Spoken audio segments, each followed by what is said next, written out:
अस्सलाम वालेकुम।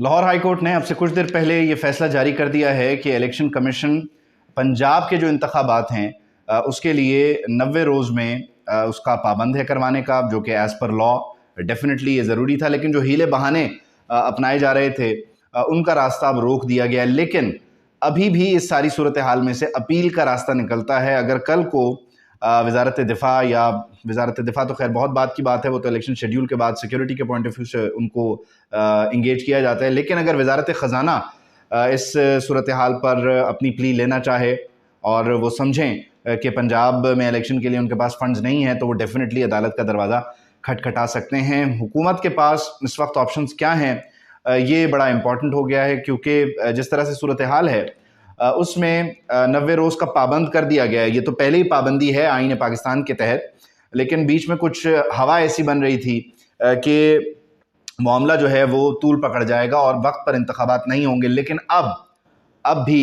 सूरत हाल ये है कि ये मामला खटाई में पड़ सकता है। अगर तो वज़ारत ख़ज़ाना अपना पेट नंगा करे और जाकर बताए अदालतों को कि उसके पास इस वक्त दस्तयाब वसाइल क्या हैं और इन दस्तयाब वसाइल में वो ये सब कुछ क्यों नहीं कर सकते।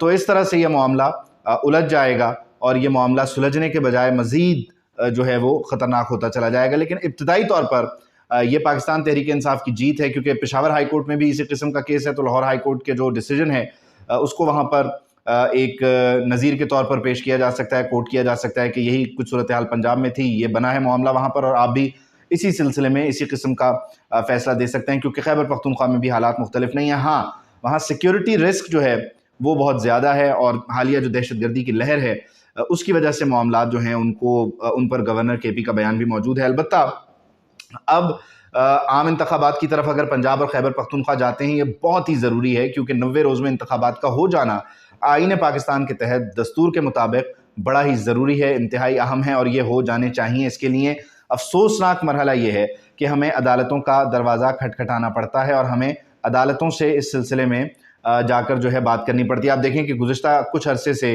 पंजाब की वज़ारत आला का मामला हो, इसके अलावा आप ये देखें कि जनाब नैब तरमीम का मामला हो, अदालतों को मुसलसल इंगेज किया जाता है और अदालतों के कंधे पर रखकर यह बंदूक चलाई जाती है। आज भी जिस किस्म की कार्रवाई सुप्रीम कोर्ट ऑफ पाकिस्तान में हुई और उस पर जो मौजूद जज साहिबान के रिमार्क्स हैं, उस पर सेनेट में भी बात हो रही है। उन्होंने कहा कि जी एक शख्स को कैसे उन्होंने कह दिया कि वो मकबूल है या सादिक और अमीन है और वगैरह वगैरह। तो सेनेटर इरफान सदीकी साहब का बयान भी ऑन रिकॉर्ड है।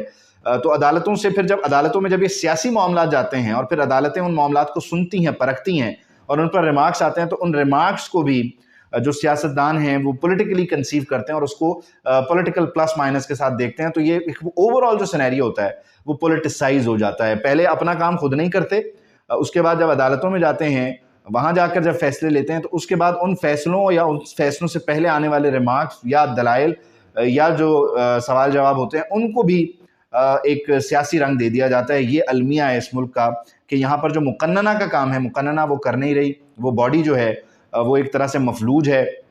पार्लियामेंट में इस वक्त जो फ़ाल किरदार खान साहब अदा कर सकते थे वो नहीं कर रहे, बाहर हैं, सड़कों पर भी नहीं है बहरहाल। और पार्लियामेंट में जो कानून साजी हो रही है फिर उस पर वो अदालतों को इंगेज कर रहे हैं। ये एक हैजान किसी कैफियत है, ये एक बहरानी कैफियत है जिससे हमें निकलने के लिए बड़ी मैच्योरिटी की ज़रूरत है। दूसरा, अब बात हो ही रही है तो जेल भरो तहरीक की भी बात कर लेते हैं। फोकल पर्सन जनाब एजाज चौधरी साहब को मुकर्रर कर दिया गया और वो कहते हैं कि हम सड़कों पर जाके दफ़ा 144 की खिलाफ वर्जी करेंगे और दफ़ा 144 की खिलाफ वर्जी के बाद हमें गिरफ्तार कर लिया जाएगा वगैरह वगैरह। दफ़ा 144 की जो खिलाफ वर्जी है, मैंने सोचा कि चलें आपको ये भी बता दूं कि क्या होता है, कैसे होता है, क्या हो सकता है। दफ़ा 144 की जब खिलाफ वर्जी की जाती है किसी भी फ़र्द की तरफ से, तो उस पर आर्टिकल 188 के तहत जो है वो मुकदमा दर्ज होता है, कार्रवाई होती है। इसमें ज़्यादा से ज़्यादा जो सज़ा है वो 6 माह कैद की है, जबकि ये काबिल ज़मानत ऑफेंस है, यानी बेलेबल ऑफेंस है। इसमें यह भी हो सकता है कि ये लोग गिरफ्तारी दे दें, अगले रोज़ इन्हें मजिस्ट्रेट के सामने पेश किया जाए और पुलिस वाले यानी जो प्रोसिक्यूशन है वो अपने एंड से केस को इस तरह से प्रेजेंट करे कि जी ये सियासी मुकदमा है, या सियासी ना भी कहें, वो ये कहें कि जी ये जानबूझकर जो हमारी जेल है, महकमा जेल है, उसके ऊपर बोझ डालने की कोशिश है।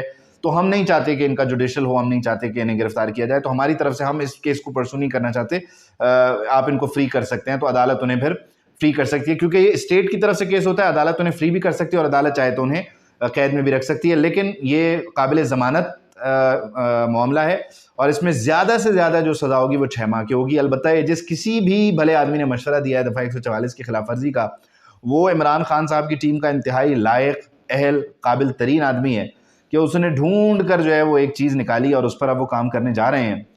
तो बहरहाल इस सारी सूरत हाल में होगा तो कुछ नहीं, पहले तो जो फॉर्म भराई हो रही है उसमें ही आप देख सकते हैं कि किस किस्म की सूरत हाल है। लोग उस तरह से जोश व खरोश के साथ, गर्म जोशी के साथ नहीं आ रहे हैं, क्योंकि लोगों ने अपना घर चलाना है, नौकरियों पे जाना है, कारोबार करना है, तो क्यों जेल भरेंगे। फिर दूसरा, खान साहब कहते हैं मेरे जो उम्मीदवार हैं वो जेल नहीं जाएंगे, खुद मैं सदारत करूंगा, जमान पार्क में हूँ, मैं जेल नहीं जाना चाहता, वगैरह वगैरह दीवारें फैलांगे, वो जेल से भागते हैं, गिरफ्तारी से भागते हैं। तो इस सूरत हाल में लोग क्यों गिरफ्तारी दें भाई? लोगों को गिरफ्तारी देने के लिए फिर आपने ज़बरदस्ती उन पर FIR करवानी है, दफ़ा 144 का धप्पा लगवाना है, 188 के तहत उन पर मुकदमा होना है। लोग ये नहीं करेंगे। ये एक जो है ना वो फालतू की एक्सरसाइज है, इसमें से हासिल कुछ भी नहीं होगा। आखिर में बातचीत के जरिए मामला हल होंगे या फिर अदालतों के कंधे पर रखकर आप बंदूक चलाते रहिए।